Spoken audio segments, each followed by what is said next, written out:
You're tuned in to the Neoliberal Podcast. I'm your host. Oh no, this is the wrong show notes. This is the Orthocast, episode 2. I'm here with my beautiful co-hosts, Ilya and... Ilya again. Yeah, what was your name again? Oksana. Yeah. Wasn't it Svetlana? I think... I don't remember what Anastasia, I thought it was. Elizaveta. Yeah, we'll go with that one. Alright. And me. Oh yeah, and the Mr. producer. Producer that might Mr. actually have more input this time. Hopefully. I forgot we weren't calling you by your name. I didn't know what we were going to Good. call you. Just call me Mr. Just call Producer him for now. Pajit. Panjit. Good. Kumar. Alright, cool. Even though Ilya basically doxed me last time, he just said out random Indian names and they actually happened to be my name. Yeah, so one of them is right. There you go. Okay. So, how should we start off the second episode? Should we say like what we've been up to the last, what was it, 2 weeks or so? Yeah, it's Remember, been 2 Albert, weeks. it's one take. Huh? It's one take, no mistakes. I'm never going to make a mistake. Oh, okay. Let's I crack guess on. we could. Yeah, so what do you guys want to... Well, today we're going to be talking about our journey into orthodoxy and times when we weren't orthodox. So, I think I shouldn't start because as the cradle orthodox guy, I think it would be cool if I just finish it off. But I think it would be cool to hear what Albert and Oksana think. No, I think it was Svetlana. Yeah. Huh? Nothing. I said I think your name was Svetlana. So, do you want to go first? I could, but if I do, I'll talk for an hour. So I think you should go first. I'll just butt in then. Okay. Alright, we'll start with you. Oh, okay. So my journey to orthodoxy. So, I was born into a Protestant family, which kind of went back. If you go back, they were quite Pentecostal, which is quite unusual because my dad's side of the family, who was Pentecostal, and as well as my mum's side, they lived in Belarus at the time. So I just think it was just quite unusual that they were Pentecostal and that I wasn't ever brought up in an Orthodox family. So as I grew up, my journey like in and out of Christianity was quite bumpy, I guess, because after when I became a teenager and I was just going to the same church for my whole life, this Protestant church, I was just like, I don't like this place. Like, everyone here is really weird. Like, I don't believe any of this. It's just like all happy clappy and dancing and falling over. I just thought that it was crazy. I was like, Christianity isn't for me. And I just abandoned it for a few years. Just did whatever I wanted, really. Yeah, I guess it was a rocky few years because I didn't really have any foundation in my life, religiously. How old were you, that time bracket? I was probably maybe 15 when I started being like, this is not for me. And then as I progressed in my later years of high school, things started getting hard, and I kind of realized that I did need God in my life.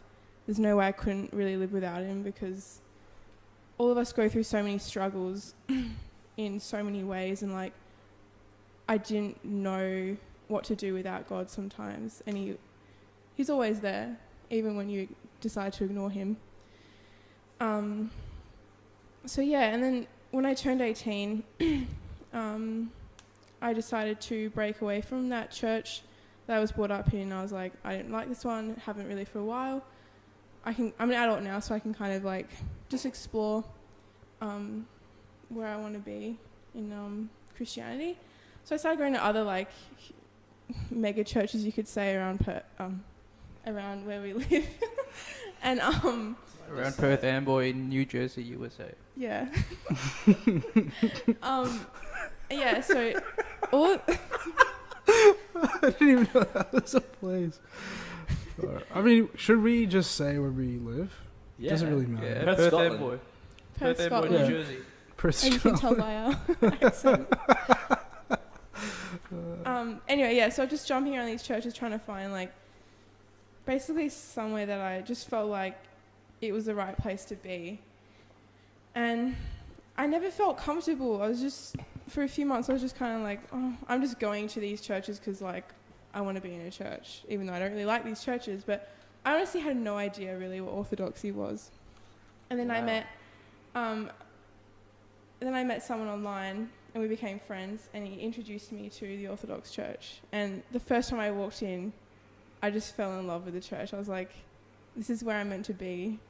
And I've never felt so, like, I've never had so much direction in my life, as well as feeling so much peace in my heart and mind. And I just knew where I was going after that. So, yeah, it's been a really, really good journey. So after a year after finding the Orthodox Church, I got baptized, and it's just been really, like, I can just say it's just amazing. Like, yeah. So that's my story. I may as well go because that will take an eternity. But yeah, that was really nice to hear, Bella. I mean, it was just a shame because you're from a place that's very strong in terms of orthodoxy. You were never ever exposed to it. Yeah, no. Yeah. And it's crazy how it hit you like a ton of bricks, because I recall when, you know, you were still dipping your toes into it all. And it really reassured me, like, oh wow, I really am with the true faith. Exactly. Because for me, growing up Orthodox, born and raised, and getting dipped into some water at 40 days old, I really took it for granted. It wasn't really until adulthood that I really started committing to Orthodoxy better, because, I mean, I've always had it, but I never understood it.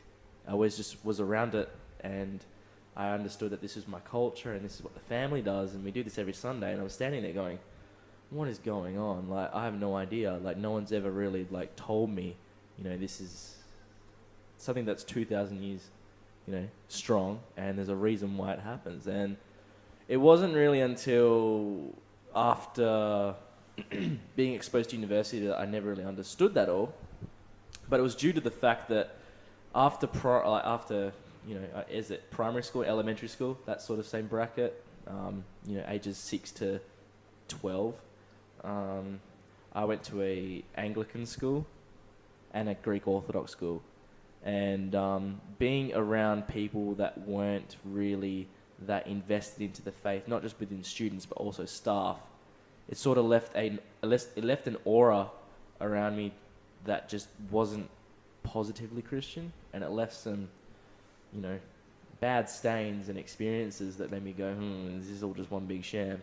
Especially with all the crap that you see on television and books and the stuff they feed you in education. Especially when RE studies turned to the word philosophy and it was like, oh, if God real, then why does this happen? And bad thing and all this stuff. If God real, why child starve? Yeah, like all this stuff. And you just sort of, they sort of indoctrinate you to thinking that, oh, God's not this almighty, cool guy. Why should you believe in him? And then you just realize, like, at the time as a kid, you're so dumb and innocent that you just think, yeah, you're right. Why are there all these bad things happening? And it's like, you forget about the concept of Satan. But, the thing is, though, is that in high school, I went to an Anglican school, and if, I'm sure some people can agree with us, is that I find that the Protestants are one of the major reasons why Christianity is in such a bad light in that whole Western break-off. Oh, yeah. I am finger-pointing at them big time. There are a lot of nice people that I know that are not Christian, that have grown up in Anglican, other Protestant, even Roman Catholic households, that just aren't in tune with the faith, because there's such a big gap between being raised as a child into a Christian family and then having this rebellious teenage year and then going into adulthood and realizing what the fuck happened. There's lots of people that are friends of mine that were raised in Christian households that are on so many pills, they take so many drugs, and they always go up to me and go, Ilya, why are you like this for, and all this stuff. And I just realized to myself that the answer was always there from the very beginning, You just got to go into your office or your study in your house and pick up that Bible, and you'll find that there's actually some really cool stuff that will keep you on track. And unfortunately for me, I didn't realize that until I was 18 plus. Same age bracket as, Ruski over here.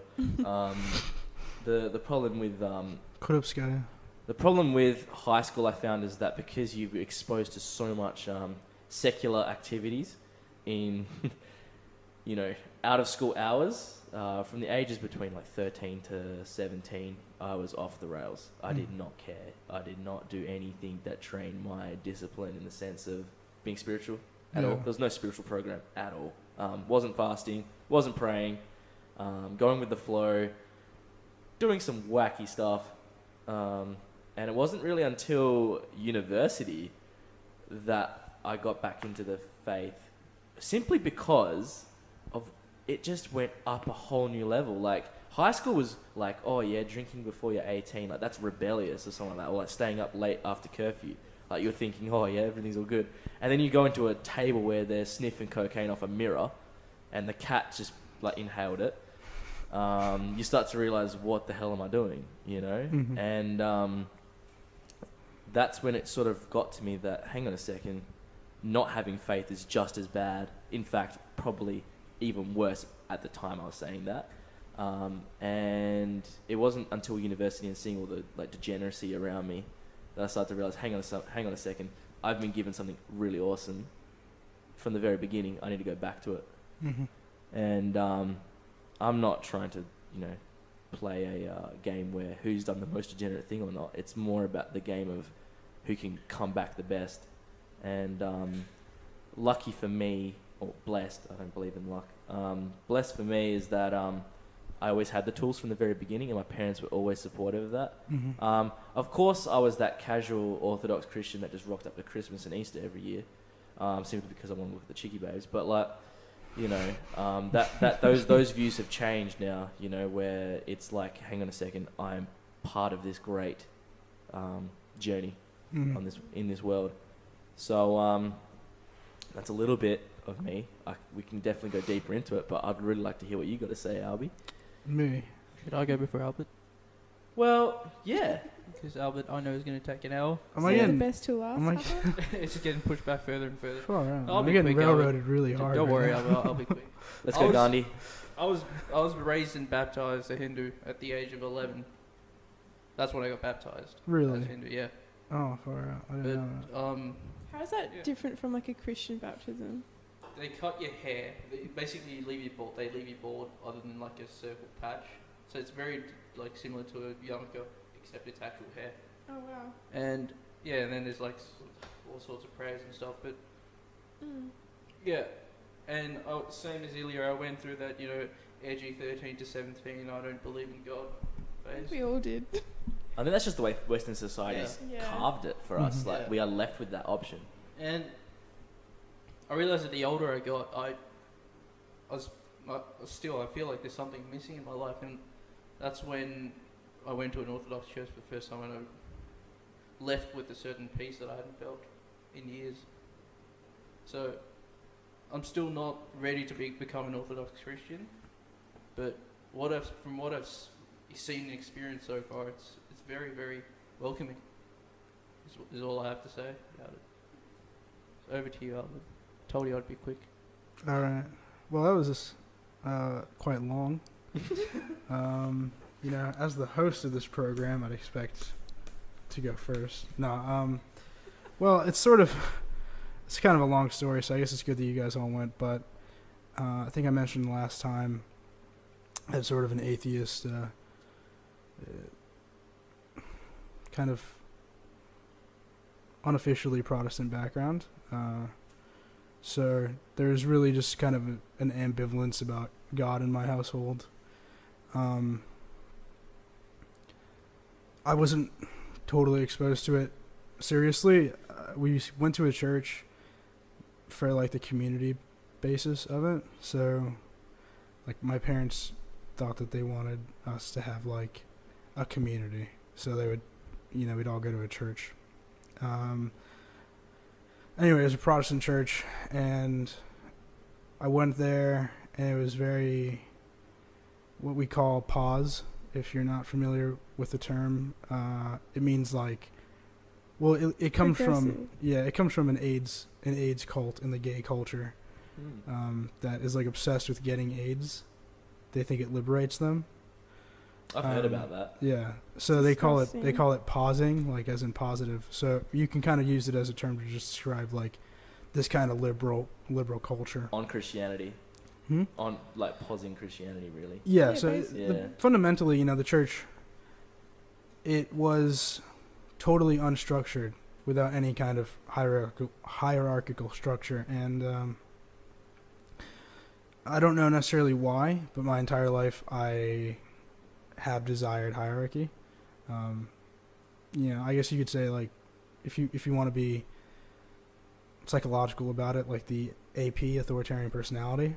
I suppose you could maybe say that, but I tend to think that the authoritarian personality is basically a liberal theory to explain why some people don't just go entirely along with this kind of march into death that is like secular liberalism. So we had a gay pastor, Is this one of those like massive like stadium like? I've been to those. Yeah, this isn't the one that I'm talking about. Okay. Here. So, okay. But this is one that we went to mostly. There was multiple stadium churches because I mentioned I grew up in East Texas. So this is sort of like kind of a more affluent area.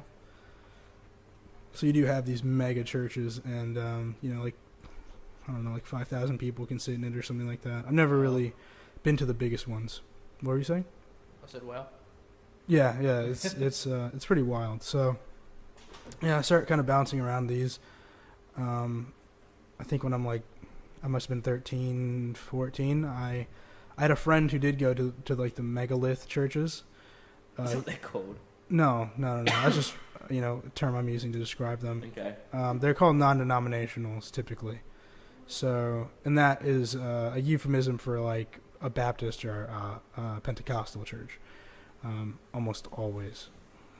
So I start going to this one, and I'm with him, and I'm not really enjoying it necessarily. I think I only went there once or twice, maybe 3 times, but I didn't like it. The pastor comes out in like, I don't know, like a sweater and blue jeans or something, a brown sweater and like blue jeans, and it just wasn't cutting it for me. Like, there's always been something that I found very strange about like informality when dealing with things just like spiritual things, and this tends to be kind of very big in Protestantism. Like, there's no formality in the church, really. It's very casual. It's entirely casual, and I don't think you should. When you read the way that God is described as like this almighty Lord, he's all powerful, he's able to do all these things, he's able to create the entire world. We refer to Jesus as the King of Kings. Then there should be formality in the way you deal with it. So that's sort of where I was starting to detract from it, because I didn't see any of this in any of the Protestant churches. And my family is very, well, I shouldn't say my family. My parents were extremely anti-Catholic. I don't know if they really are now, but they were then. At least we got something in common with them. So I went to one. Basically, I stayed up all night. And I was kind of partying, and I decided I was going to go to a mass the next day. And I go online, and I was pretty gone. And I looked, and I saw like 2 times. There's one that was like 8 a.m., and then there's another one at 10. And I was like, oh, I'll just go to the 10 o'clock one. So I didn't really think much about it. I didn't realize that it would have been in Spanish, because in Texas that is kind of common, especially in that sort of region near Houston. So I went at the 10 o'clock, and it was all in Spanish, and I was there with my best friend, and we're both hungover, and we just left. And that was the last time, so I didn't really delve too far into that. Anyway, I end up, after that, like 16 to 17 to 18, I pretty much just was like surfing through different religions, more or less. Like, I picked up a copy of Dianetics at one point at the library, read Dianetics, and I got into Scientology. Oh my goodness. So I got into Scientology. I was in that for I don't know, something like 6 months. And basically the reason I got out of it was because I had this girlfriend at the time who said that we weren't going to have any kind of future if I was a Scientologist because her parents were just not okay with that. So, being that I was, maybe 16, girls were more important to me than anything. So, I left it. And I actually still I've moved 3 times since then. I moved out, then my parents moved to a different area, and I moved in with them. And I still get issues of the Scientology magazine now. I get emails from them, yeah. So they've never left me alone. This is probably 3 years ago now. It really makes you think. Yeah. So I end up in researching tons of stuff. I guess from a young age, I was always obsessed with like really dark, morbid things. I don't think I had the healthiest childhood necessarily. So I was kind of fascinated by it. So I ended up getting fascinated by like the occult. Start delving into that. That is really, ends up taking me to some dark places. And I guess the whole time that's happening, I'm also like doing drugs. Anyway, when I was 18, I met Bella on a Discord server. And then at that point, I'm like into Hinduism, which is weird. So, yeah, like Vishnu worship. Oh, wow. Esoteric. Hare Krishna. Yeah, Hare Krishna. Kama Sutra. Yeah. Yeah. I mean, there's an app for that, actually. Oh, there's an app for everything these Yeah. days. So, yeah. So I guess I met her, and literally I just stopped getting into Hinduism because I didn't want to freak Bella out. Yeah. So that's how I got out of that. But then I was a socialist, still am a socialist, or an anti-capitalist is probably the better explanation. Yeah, fair enough. And so, obviously, when you're kind of, at the time, like into Marxism, Leninism, when you're into that, you are typically ending up reading about, like, Russia, or the Soviet Union, so Russia and Belarus and Ukraine, and then there's also the Central Asian countries and the Caucasus countries. So I'm reading a lot about that because I'm, at the time, constantly reading, like, socialist theory. Mm-hmm. And statistics about the Cold War in the socialist countries. This kind of spurs into like genuine interest in Eastern Europe. And I think I mentioned this last time, and basically from there I start to learn about Orthodoxy. And when I was reading about it initially, just because I'm curious about the institution, not necessarily from a spiritual sense, I wasn't really looking for anything spiritually. I start to realize that it has a lot of the things that I've desired in terms of the formality and the approach to worship. I can add on to that. Yeah. Because I forgot to add in this part as I was telling my journey. But just before I came to the Orthodox Church for the first time, I was like, I was basically craving like tradition in a church. And I was like, where do I go to that? So I went to a Roman Catholic mass one Sunday once, and I was like, no. It was a very like modern mass, you could say, compared to what I expected. And then Was it like Novus Ordo or whatever they call it? yeah, I don't Yeah. one of What those. is that when they do it in English? But like the altar boys, they were girls, and I was like, I didn't really expect that for like a traditional church. Mm-hmm. Yeah, and then I went to the Orthodox Church, and it just upholds tradition so strongly, and I love that. Like, it's just amazing. No, I think that's. I feel the same way. I definitely was looking for like the tradition of it. I wanted to find the most pure form of Christianity that I could, because I just knew that Protestantism was false, and I The didn't thing want to that get I involved have with to Catholicism. sorry to interject. The thing Yeah. that I have to have a query on with you is that you said you're reading up on like Marxism and Leninism, and I'm I was just guessing when I that get grilled as a tanky. that stuff didn't really put orthodoxy in a good light when you first read it, I'm guessing. Yeah, so What made you decide to think, hang on a second, like, you know? Yeah. No, I can explain it. Well, it's kind of... I wouldn't say that I necessarily was reading about Orthodoxy from the perspective that I necessarily thought that it was a inherent good. I was just reading about it just because I didn't know anything about it. I think in the whole of my life at that point, I had met maybe 2 people that were Orthodox. So I had no understanding of it at all. It was just through reading about it that I started to learn about it, and I started to see, oh, this is where I agree with it. This is where it fits things that before I just didn't have fulfilled. So then, basically, my mom had a brain aneurysm that summer.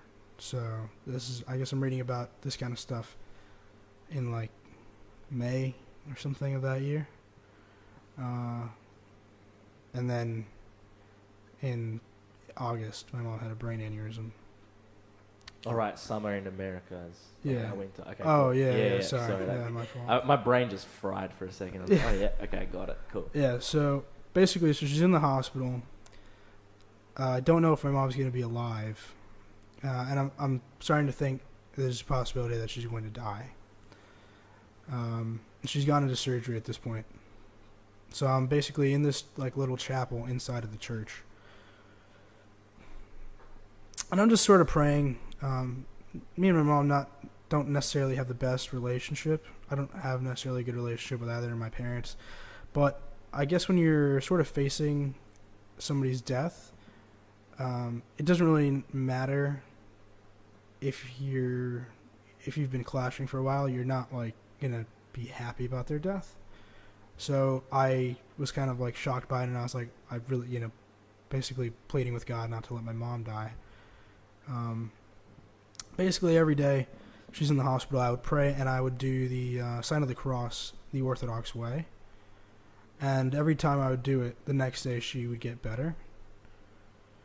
And I guess in a very simplistic understanding, I don't want to call it like a cargo cult mentality, but I didn't have necessarily, I just kept doing it because I was like, every time I do this, she gets better, so I'll just continue to. And from there, I started to feel like, oh, so God has kind of intervened in my life, it felt like.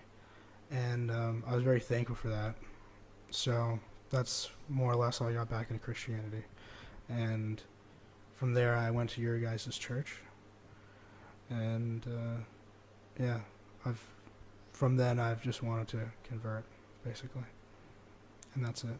Wow, that's really heartwarming. There are some people that are gonna think that and go, oh, it's just a mere coincidence and stuff like that. People are gonna question that, but I don't think people need to understand that we're not seeing it like that. We're seeing it in a way of it's gripping you, and it's finding you. It's got nothing to do with if it's a miracle or not. It's something to do with just your strength, your personal soul. Yeah. It made you feel better, Mm-hmm. and it was a really good sign. I definitely have same experiences like that, especially with my family. I had a very difficult upbringing with my younger sister, with all the medical conditions and stuff like that. Is definitely those key indicators to make you stronger with your faith, spiritually. The problem is with me is that I'm so annoyed that I walked away from it all, so young into it. I mean, thank God that I'm back in the game, but I'm so angry because the way that where we live in the West, it's so paved and so pushy to make you want to walk away from that all. Right, yeah. And to stop being connected and being spiritual. You can't go out in the street anymore and say God bless to someone as a farewell greeting without getting an eye roll or something like that. Yeah. And because of that pressure, I never was really open to my faith. Well, I think it's not even just that. This is something I wanted to talk about later, but this kind of like all-pervasive secularism.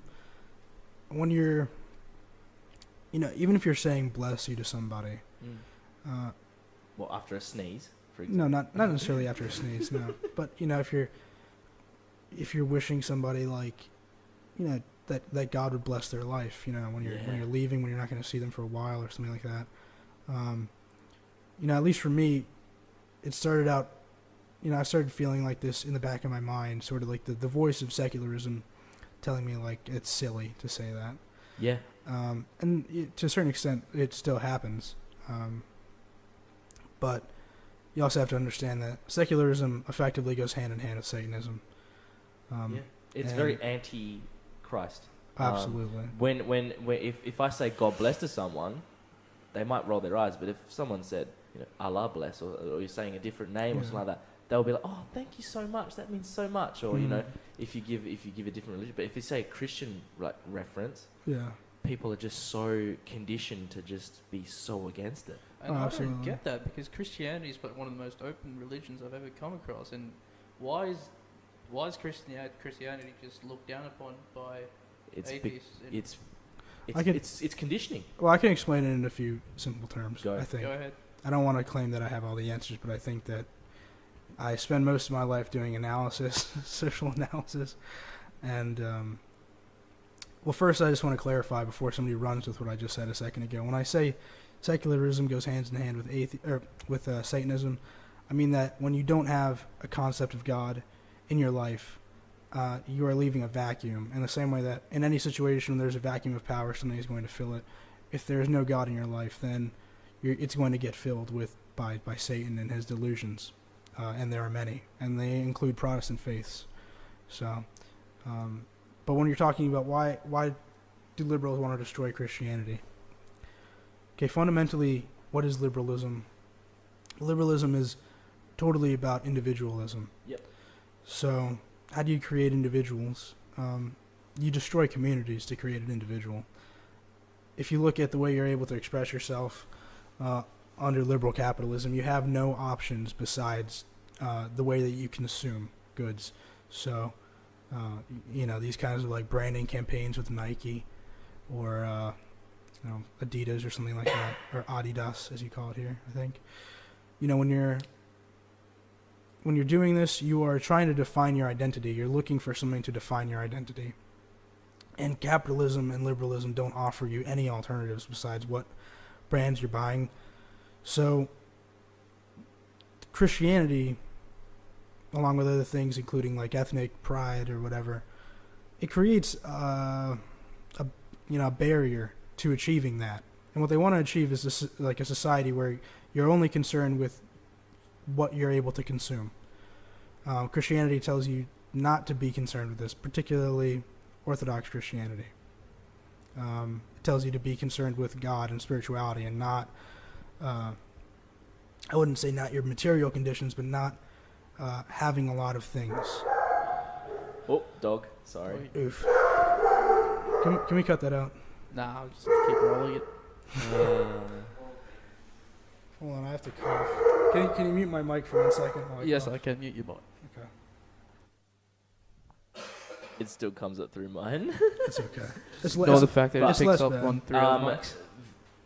Just to, I think that was a good cut. Thank you, Maximus. It's very funny you say that, because when I look at when I walked away from the faith, that was when I was more liberal.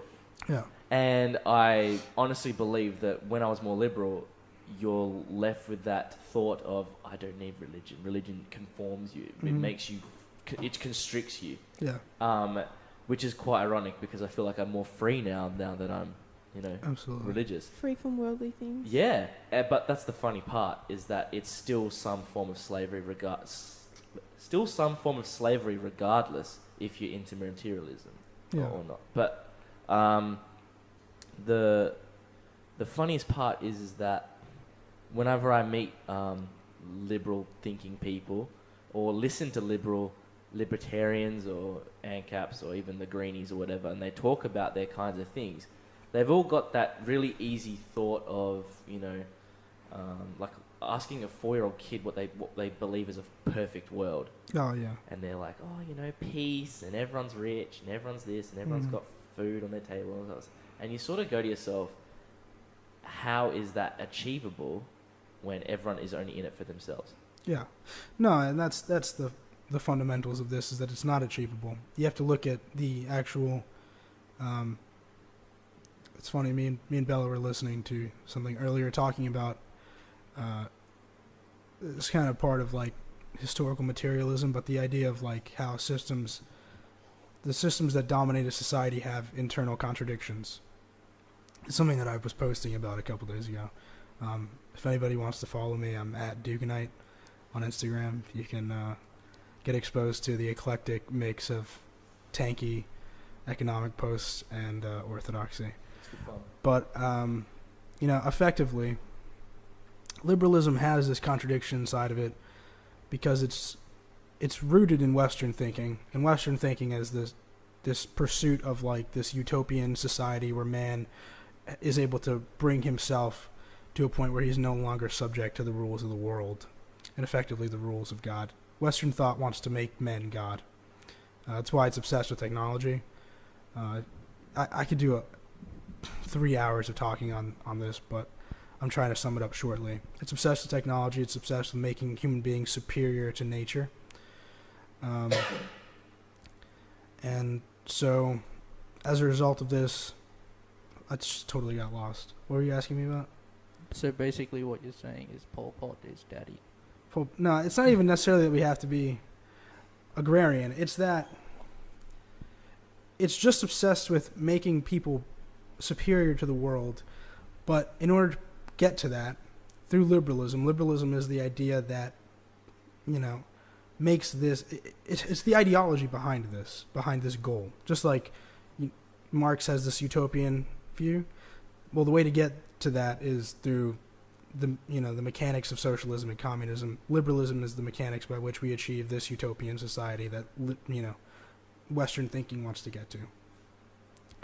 And so they utilize tools like capitalism and this sort of thing. And part of getting human beings, free and liberated from the conditions of the world is breaking apart tribalism in any form.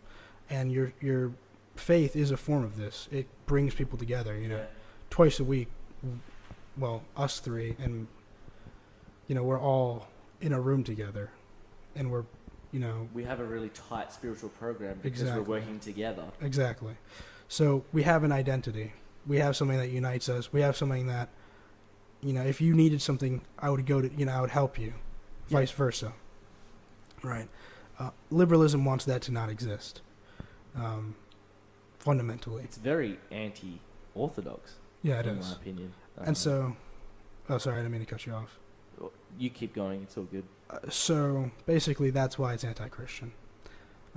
It's anti-Christian because Christianity is it is, for us, it's the supreme form of unity. It unites people across ethnicities, across whole regions of the world. Ethiopians share this religion with us. Yep. An Ethiopian person could come to our church and experience something that he already is so deeply connected with.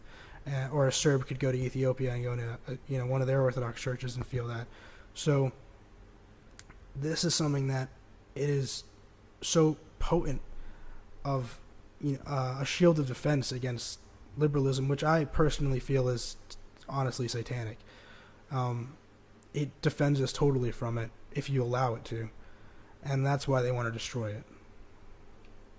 That's the nature of the world we live in right now, especially where we live. We are surrounded by that influence. Absolutely. But it also makes us stronger in our faith. Mm-hmm. I remember when I was in Eastern Europe and I was in Orthodox nations, such as Greece and Serbia, Yeah. and they are Orthodox nations, but in my opinion, they're so vulnerable to the liberal ideas that they're actually not as strong as believers as we are here as a minority Yeah. in a liberal, capitalist society that we're living in. And when I was over there during Holy Week, you've got lovely village churches doing the bells and the smells and all that wonderful stuff. But the attitudes of the people in the village was very poor, in Yeah. my opinion. And that is because I believe that infiltration is beginning. Absolutely. You know, and only the strongest of believers will actually uphold it. But that's where that manifestation comes in, that will slowly seep the casual believers and make them not want to choose that anymore. And you can see that in capital cities all over Europe. Yeah, absolutely. This is part of something that is, we might as well just move on to another show topic, which is basically American secularism and American hegemony versus the Orthodox world and multipolarity. Yep. For any of our listeners who don't know what the term multipolarity is, it's basically the idea that right now the world is dominated by the United States. The United States is effectively the world's superpower because the Soviet Union doesn't exist anymore. And it has no competing worldview, necessarily. Multipolarity is the idea that this is not sustainable. There are other nations that are developing, nations that have their own society, their own fundamental culture that's separate from the United States and the West's. Examples of this, Russia and sort of its block of nations, so Belarus. It looks like maybe Hungary is going to become one of them. Ukraine used to be one, but then also the Central Asian countries, Kazakhstan, Turkmenistan. I think Uzbekistan is one as well. And then you also have China. China is, I think it's unquestionable now that it is due to become the most powerful nation in the world in the next 20 years. So this is another pole. These two are poles, we could call them. They're nations that are at the center of cultural spheres that are the most powerful nations within these cultural spheres. Russia being for the region that we call Eurasia, which is typically defined as the former Soviet Union and the Warsaw Pact, more or less. And China for, this sort of East Asian nations. Anyway, basically, America has, for a long time, it experienced an economic system that was reliant on the rest of the world. When my grandparents and my parents were growing up, they grew up in a much more wealthy nation in general than I did growing up, 30 years later or so, 30 to 60 years later. Why is that? We have to look. Lower my mic 1 second. I'm kind of sick, so I've been coughing a bit.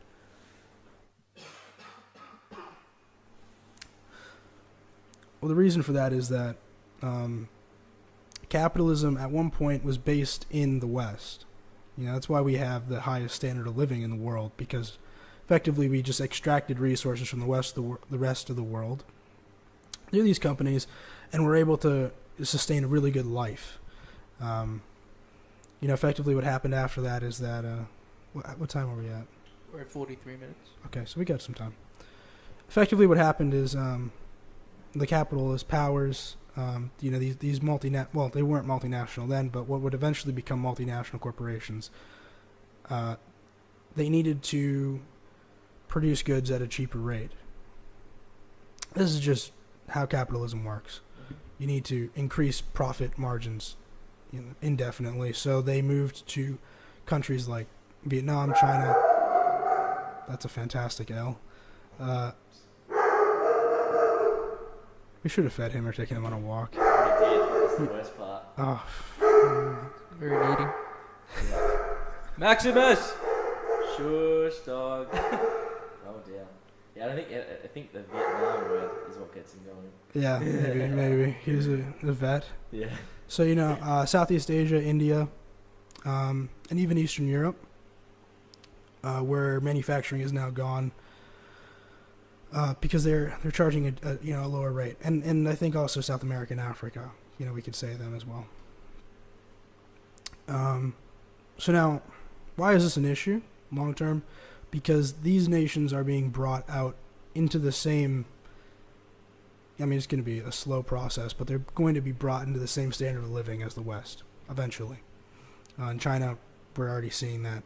Honestly, in China, if you live in Shanghai, Beijing, these cities, you're living at a standard of living that is going to be the same as somebody in New York City. There's not going to be any difference there. I can vouch for that. When I was in Shanghai and Beijing, Yeah. you can definitely observe that situation. Exactly. I mean, it is the same, fundamentally. And so, eventually this is going to mean that there is going to be no place for Western capital to go. And when there's no place for Western capital to go, we're going to see, 1 second again. Can I have some water?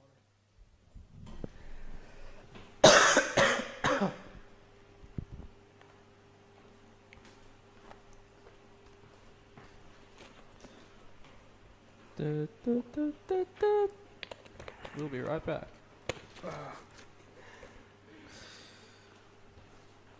You right? Yeah, I've been going off so hard that Masada's trying to take me out. So, and so what happens then? Effectively, this sort of house of cards that we've created to, give ourselves a better standard of living is just going to come toppling in on itself. And these countries that we've built up, in order to make our own lives better, are going to be very resentful of that. I think you can see it in China. To this week, we've been seeing a lot of like back and forth between Trump and China. That's because China is now at the point where it can do that. Its military is much larger, I think, than the United States. It might be like twice the size, something like that. I might be wrong, but I think so. Even if it isn't, it can still field, millions of more men than the United States ever could dream of fielding in any kind of military conflict. And that's, in my opinion, sort of, we're starting to see the reformation of a multipolar world. And it used to exist, actually. In ancient history, there were competing empires that had their own style of culture. We see, like, you have the Mughal dynasty down in India, and then you have The Sassanids and whatever. Yeah, you got lots of example. Persia, I should Persia. say. Yeah. Persia. As an Indian, Mughals can go fuck themselves. So I'm from the area where like the people were severely just tortured by the Mughals. Really? So I don't particularly like them very much. No, I'm not saying that. They are a good example objectively. Yeah, they are. I will say this though, is that what we've always experienced with these great empires and dynasties in the past is that they all had their faith. Absolutely. But now we're experiencing something where they've just disregarded that. 10 of the 20th century has definitely done that. And I guess we can see that both with China and America. Yeah. It's that secularism that you were saying, Mm. but Russia is a little bit different in this political climate. Vladimir Putin's basically our Basileus, but he's pretty diplomatic and smart in the way he approaches it all. Absolutely. I think, there's just something about Putin where he has a political touch that you can't necessarily even explain it. There's something very likable about him. I think that's why the attempts to kind of like slander him in all the Western media, unless you're some kind of cat lady liberal, it's just not working. Like, there's something very likable about him. In the same way that there are things that were very likable about Obama. Like, I don't fundamentally like him. I think that what he stands for is evil entirely. He defends basically neoliberal imperialism across the planet. But when he talks, he's a likable character. Is that sort of that Julius Caesar-esque popularity sort of persona absolutely. strategy that they The try way to they use? carry themselves, man. Absolutely. It's just, Like, really. even as a 10-year-old when Obama was, just going for his first run, a kid would look at him and go, yeah, what an amazing speaker, that's so inspirational. And you go, yeah. I mean, I'm glad that he took out Boomer McCain, but like, Crabs dancing. Yeah. Good reference. But the thing is that, it's got nothing to do with the actual belief of what they, or the policies that they do. It's that the execution of actually selling it. It's the personality. I think in general we're heading towards a period of what philosophically, there's a guy named Oswald Spengler, he called it Caesarism. Mm-hmm. You're not really attracted to policies necessarily. And I don't necessarily think this counts for Putin, because I am attracted to the policies of the Kremlin. But with a lot of these other leaders, it's about their personality. People are attracted to them because of their personality. They're willing to fight for them for their personality. It doesn't have to do really about the politics. And that is what Caesar had. He was just a very likable character. I mean, he promised some things to the people that they wanted, land reforms. In many ways, he was kind of... He actually ended up pulling it off, though. Yeah, he was kind of a proto-socialist in some way. But the funny thing we can also see in this is that this also happens with Christianity. We've had that popularism seen in lots of the Protestant and Roman Catholic churches in the past, with all the, the very happy, positive sort of outlook in life, and lots of born-again Christians they've made really good lives out of it. But now I'm starting to see that Orthodoxy is starting to, get a bit more popular again. Absolutely. But we're not using the same strategies as Caesarism, I think. We're using memes now. Yeah. Yeah, we're dropping memes now. We're dropping some good memes, by the way. Like Orthodox Meme Squad, shout out. You guys are doing awesome. Shameless plug. Well, I actually don't really do much meme making on OMS, but I definitely am lurking. Especially shout out to the Romanians. You guys are doing a great job. But Peep me at Ayatollah Rubalin Swag Mani. That's me. But the thing is that the reason why I think we're doing well is because everyone else is doing so bad. Yeah. Shout out to the Pope.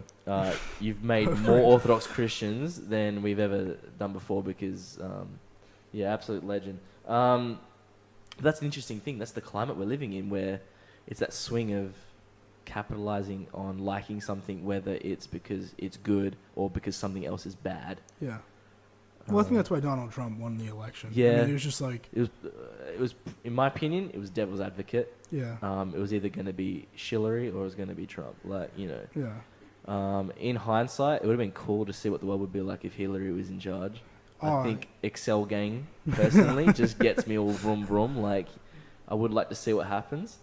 But... the same thing, actually. Probably the Trump, exact same thing. Trump is actually... He does say... he does bring back that old American golden age persona, in my opinion. Like, he does sell that Make America Great Again He does, product really well, especially with... Even when he finishes off with just God Bless America and all that type of stuff. That just gets all those boomers going... No, he is the implicit boomer candidate. Everything about him is like what boomers love. They're obsessed with that. Boomers really like the trappings of nationalism, but they don't actually want killing people that aren't part of the ethnic group necessarily, which I'm not even advocating for, but this is these kinds of things go hand in hand with. And I really think that Orthodoxy in the modern age can really capitalize on this, pardon the pun, because we're all going on capitalism and stuff, but I feel like we can really use the fact that because the world is so topsy-turvy right now, we're transitioning into these crazy times, that I think people will start coming back to faith again. Absolutely. Because the world is so crazy right now. Yeah. And I know there's that St. Anthony the Great quote, a time will come when men will go mad, and those around you will say that you're mad. If we can get that up, we can read it out, that'd be good. But that one is actually one of the very quotes that actually got me back into the faith again, because it made me realize that, hang on a second, I know I'm the outlier in this world, and I started to, not in vain, but like just really embrace that attitude, And even when you say the cat lady liberal ladies, like, I'm always around that, crap all the time. Oh, yeah. And, when you just say, Putin's been great. He's been doing this for a few terms now. He's got some form of stability. And they're like, but this, it's not democracy. It's not democracy. And I go to myself, but we've had like 5 prime ministers in Australia for the last 10 years. Would you rather have that? Yeah. Or one dude, taking care of it for a longer time? It's I think Saddam Hussein said something once. He said the thing I don't understand about Americans is that by the end of the 8 years, you're just finally learning how to run the country. Yeah. But anyway, continue. And that's the thing, though, is that's one great thing that I love about our faith is that we keep it real in the sense that even the early councils, like to just change like the littlest thing, like the Nicene Creed or something, took like decades, even a century, to make these decisions. You know? And we got the quote up. Yeah. You can read it out. So, a time is coming when men will go mad, and when they see someone who is not mad, they will attack him, saying, "You are mad. You are not like us." By Saint Anthony the Great. And Saint Anthony the Great has amazing like quotes like that. Like there's a whole list. I think we can put it in the descriptions. We can definitely put a link because the Desert Fathers is one of the first, gateways into actually understanding orthodoxy, because we're not just about the modern era. This has been 2,000 years in the making. Oh, absolutely. That's actually what you showed me last year, and I absolutely fell in what love the with Desert Fathers actually say still applies to the modern day, and they said it like 1,700 years ago. Oh, yeah, it's fantastic. And it's crazy to actually think that, because when you look at the way the world is politically, socially, culturally, yada yada, it all just still makes sense. And that's why I think we are also content with accepting the world for what it is, and having our beliefs of just believe in finding new ways of believing than just digging up that political necrophilia that you were talking about last podcast, Yeah. And the fact that it's the same cycle. It's just our human nature. And I think that there is also in the Orthodox Church, because it's so historical, there is sort of, I wouldn't say a faction, but there's certain people who don't want to progress necessarily. Understandably so. It's going to exist in any kind of group that exists for more than 10 years is going to have that situation, probably less than that. But I think that as a whole, as a church, not that we need to embrace, I'm not saying we need to embrace progressive values, but we do need to progress. We should have people that are constantly writing theology. I know that theology is not the basis of spirituality necessarily, but that is something that we used to have. We had all these people, St. John, St. Anthony the Great, as you were just saying, St. Isaac the Syrian. Mm-hmm. I was waiting for you to say that one. Yeah, St. Isaac the Syrian is probably my favorite, to be honest. These guys wrote, volumes, and I don't know if that really exists anymore. Well, the thing is, it does exist, but not as much. But the Orthodox Church, we never ever flaunt it or shove it in people's faces. Yeah. We sort of let the people discover it themselves, because once they have that initiative of discovering it themselves, it's more magical. It's like when someone shows you a new band and like, oh, check this out, it's so good. It's not as special as finding it out yourself and going, oh yeah, I found this. Like, I find that that's what's so great about the Orthodox Church, is that we sort of don't, we push people in the right direction, but we let them discover the mystical you can't force someone into it. You can't force someone, and that's why I don't like these proddies when they go out in the street and they're just quoting verses and shoving it in people's faces and saying, hey man, like, there's TV shows. There's TV shows. Like, I like YouTube because you have to actually search your own initiative to find it. But like when it's forced on television, you're seeing Hillsong and all these guys like making so much money. Oh yeah, there's a. Excuse me, guys. I'm just gonna have to do a bit of a boomer. Oh, that sounds perfect. That's like ASMR. I'm a bit jealous now. 1054. I'm getting one. Great era. But please go on. I want to hear some proddy bashing. Let's go. Oh yeah, man. I mean, in America. Wait, producer, can you fill this up for me? Just fill this up with water for me, man. Thank you. I think this is like 2-3 years ago. There was a guy named Creflo Dollar. He's dollar, as in like a dollar. Oh my goodness. Creflo Dollar. He's we call them televangelists. Yep. He needed money. He was trying to raise funds so that he could buy a private jet. And it's not even that he was buying his first private jet. They had a private jet, but they claimed, I guess, that it wasn't good enough.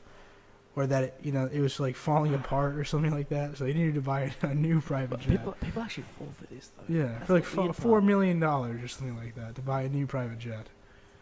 Amen. Amen, amen, brother. And who else? You guys know Joel Osteen? You know about him? Sounds a bit sus. You don't know him, really? You guys know David Koresh? Yeah, David Koresh, big time television, out That's in the Waco, thing, though. Texas. I've been Thank you. I've never really been ever exposed to this, which is thank God. I think you guys are, happy for me.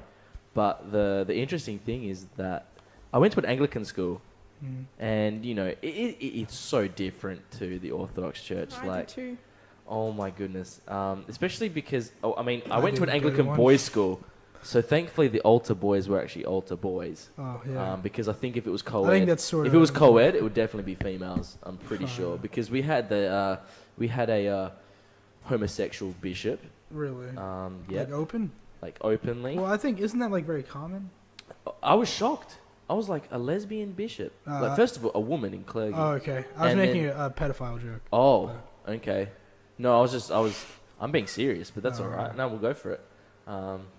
Double Yeah, take. actually, that's an interesting statistic. There are more pedophile Protestant clergy members than there are Catholics. So That actually surprises me a Yeah, lot. if I you- mean, you know what? No. Let's just put it in a bit more of a bigger range. There's more pedophile Western Christians than there are Eastern Christians. that's That's probably accurate. Yeah, yeah. That's and, pretty. and I'm not trying to say Orthodox is pure. Like we've had our problems too. Like you Mhm. can look at the past century. Like we had a shitstorm of the 20th century. But But not necessarily touching kids. no, we didn't Yeah, I have think that's- problems like that. We just had that's- problems of corrupting kids into not being Christian. Yeah.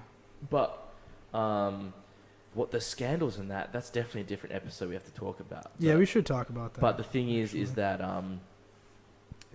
because of all the actions that happens in Western Christianity, there's either two ways that people see it. They either think all of Christianity is really bad, or they're like, I'm still Christian, I know that God exists, I've got to search for something else that's a bit more stable. Mhm. And I thank God that these things do happen because it does test us as humans. Don't get me wrong, I feel sorry for the victims. But if they're strong enough and they realize that I hate using the Naxalt fallacy, that not all X are like that. Mm. But, the Orthodox faith has always been very staunchly against that, and we do nip it in the bud Yeah. really quickly when there is something wrong. And we have had scandals. Like, even at our Serbian church, we've had scandals with, so many.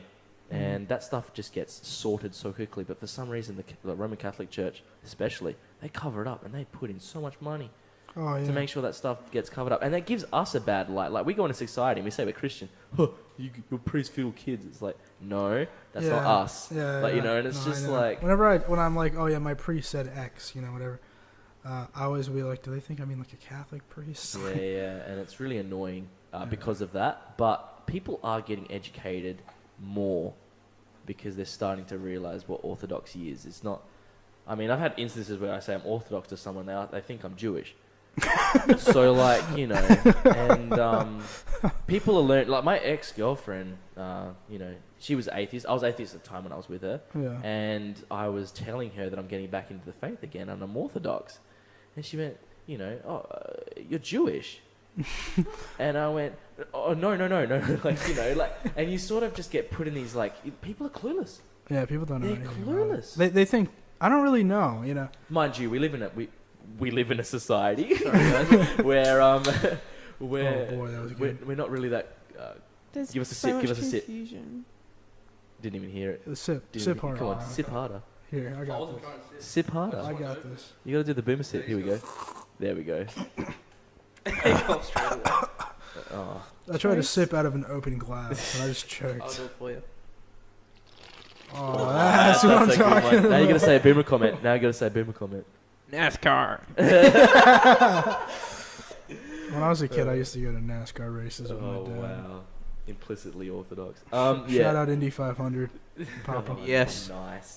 The thing is that we're still orthodox. We don't really have to tell people. We can still live in this society around us, but I just feel like it doesn't reciprocate the same way towards us Mhm. compared to Islamic and Hindu and Buddhist people. Like, Yeah. you know, it's like when people find out, oh, they're not eating because they're on Ramadan, they're like, oh, it's so good. And then you go to someone, oh, I'm doing Lent. Yeah. They're like, why? Like, you know, they're just asking you questions. Like, it's like, excuse me? No, I know. When I told my mom that I was like fasting, and when I, like, you know, whenever I talked to her about like wanting to live like a more like ascetic lifestyle, she'll just be like, "No, you can't do that. That's not okay." Yeah, it's so It's so interesting. weird, Like, if yeah. someone else of another culture or race says something, they Yeah. respect it. But as soon as it's like someone who's got European connections and not taking part in this new dead West society, Yeah. and you want to like hold on to something or, you know, not take part in it, all of a sudden you're the one that's getting vindicated. Mm. And it's just like, Even though you're not hurting anyone. I know. It's like, You're not doing anything wrong. It's not against the law. and it hurts that an Indian guy is saying this to me. You know? But, and don't get me wrong, I've got nothing against other places in the world wanting to do what they do. But, like, even if I was in an Islamic country, I'd take off my cross and wear anything that had a cross shape on it, because I know that I've got to respect it. I'm sure a woman would have to cover herself up. Yeah. I wouldn't hold hands or kiss someone on the cheek. Mhm. But you come here and you just have like the smallest Christian little thing, and this is meant to be a Christian nation. All of a sudden it's like, get the pitchforks out. Yeah, when we go to Dubai, Bella, you need to wear a burqa. I'm gonna buy you a burqa. Okay, put on. hot. No comment. Or you just hear us. Oh, I accidentally said your name. I'm sorry. Oh, we've said it so many times. Yeah, doesn't matter anymore. No, no one will ever know the real one. Yeah, that's true. Dun dun dun. No, can't be that. That's nah. Just can you block? Can you just? No, we can't. This is one take, Albert. It's one take. You can't. Yeah, but you can draw. You can put. You know, I don't splice care the if audio. people know my name. It's Oksana. Yeah. Yeah, that's right. The Spit ox. liner. The ox. The- But to get back on track, yeah, we I'm told very them. happy and content with the way the world is now, especially with Orthodoxy, because people are coming back to the faith. You know, we talked about our previous experiences, and that really happened earlier in life, but we also know people that are like 40, 50, 60 that are finally like Yeah. also having these same predicaments. Mm. And I find that's so good, because it's never too late. It's all in God's time. Exactly. And even with, you know, producer here, you're saying, you know, you felt really heart-warmed by the whole situation, being exposed to Orthodoxy for the first time and experiencing it, and you're saying, oh, I'm just, you know, still biding your time. We're not going to press you. We're not just Yeah. going to say, oh, fuck, And you know? that's the best part. Yeah, That's the Father, best go get part. the holy water, dude. Like, let's Yeah. go. But the thing is, though, is that we're not saying that. All we're saying is take your time, Yeah. enjoy it. Yeah. That's the dog. I think you're saying time's up. Yeah. That's all right. Are we? Is We it can time? wrap it up Is there. time- oh yeah. Yeah, we can. Finish your statement. We'll finish the statement, but yeah, we're not a faith or a denomination that does pressure people to become Orthodox, because we believe that that we can actually. This dog is. Mateo, could you sort out the dog situation? You might want to go out. Thank you. Anyway. I'll just start again fresh. We're not a faith that pressures people to become Orthodox. I know the memes say it, like, you know, begone Orthodox, D. But, like... Yeah, I was about to say, what about be gone or be gone? But the thing is, though, is that we do that actually, in my opinion, I've always had that spin, we do that because it takes the mickey out of the other faiths. Mhm. But we've never been pushy, because we think that people will push themselves if they're strong enough. And Yeah. our faith is actually not really open. It's not an open faith. It's No, it's actually not. it's actually not. I was reading something. I forgot what I was reading, but basically, whatever I was reading was basically summing up that the Orthodox faith doesn't try to bring in as many people as possible, because it's more about the quality of each person's faith in the Orthodox religion. Like, it's, yeah, we just have this strong faith, and we can't just grab everyone we can because it won't be as strong as we are right now. So That's thought it was one thing for interesting. me. It's like when it comes to faith, I don't necessarily believe in a God, and I just lost my train of thought. What was I going to say? Yeah, I don't necessarily believe in a God, but what I felt at the Orthodox Church, it's more like a sense of belonging. Being part of a community. think that energy will grow into your thoughts of that. Yeah. Okay. Obviously, you've never been exposed to it, No. but think about me as well. Like, I'm the opposite of you. I've always had that around me, Yeah. but I never really truly understood what I had until I had those experiences. Yeah. So it will take time. Yeah, I mean, I can say, like, you'll feel it as well. Like, Yeah. I mean, when I started going, I think, like, Svetlana can definitely say that. I wasn't totally spiritually rooted. When I was living in the United States for my last few months there, I was, like, drinking a lot, working a lot, constantly smoking. We can No. tell. No. No. Cigarettes, not weed for anybody who's... Dude, weed, LML. Yeah, no, I have smoked weed in the past, but that's not what I was really smoking a lot of. I was smoking packs of cigarettes a week, which is expensive in the Northeast where I was living at the time. And basically, when I left that and I started to go to the church for the first time ever, I started to actually feel, and it wasn't instant. It's not going to happen your first time necessarily. Your first liturgy or your first Bible study or something like that, but you'll start to feel it then, and it's going to feel like immense, and then over time you start to feel it more. And I'm actually always quite glad to be able to say, like, I haven't smoked a single cigarette in like 3 months. In the last 3 months that I've been going steadily to the Good church. stuff. Nice, man. I've been sober for 3 months too. Yeah, I don't know if I'm gonna stop Gang. drinking beers, but No, look, I'm not trying to purity spiral. It's all good. I mean, I actually haven't. The issue is that I can't stop drinking beers because I genuinely I love that taste. Okay, but that's weird, but yeah, keep going. Really, I don't know. But I don't get drunk anymore. I don't think my BAC has been higher than like a 0.5 at most in Well, that's good. That's the over 2 point, though. months or We're meant something. to be balanced and Yeah. moderate ourselves, and Yeah. that's one thing that I do love about fasting is that we really do train ourselves to not be gluttonous and greedy, and Exactly. not trying to label every single sin off Crusader Kings 2, but we're just, it's about training yourself. Yeah. It is. It's a form of training. It's a service you do for your body. Mhm. Because if there's one thing we don't have free will for, it's being placed here. Right. So you've got to be grateful. Absolutely. That's a good note to wrap up on. Yeah, I think this has been a pretty productive episode. It's been really good chat because we're getting to know each other, Yeah. and I hope that the listeners also understand that we're just casual citizens of this world that just really try and stay strong with our faith and also still integrate with the secular world, no matter how hard it can be. Yeah, absolutely. We hope it can help you. Yeah, you're not alone. Not It's helping me.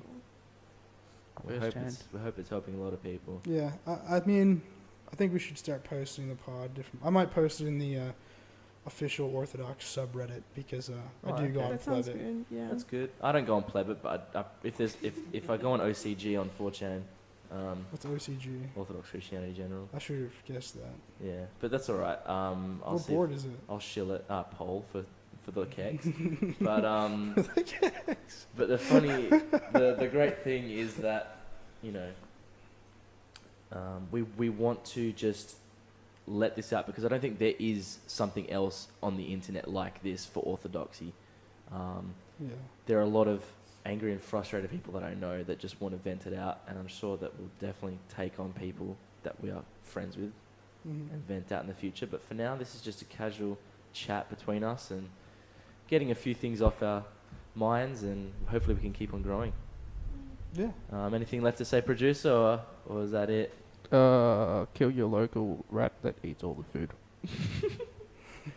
I don't know. You know what that's supposed to mean. That was some dog whistling for our far right. No, I've never read that book that you're speaking of. I think we're gonna cut it off again at Kill Your Local. No. So yeah, we're just chatting now. It's all good. Let's just do it. No. I have final thoughts. Oh, here we go. Okay. I have some final thoughts. Well, when you start building the bomb,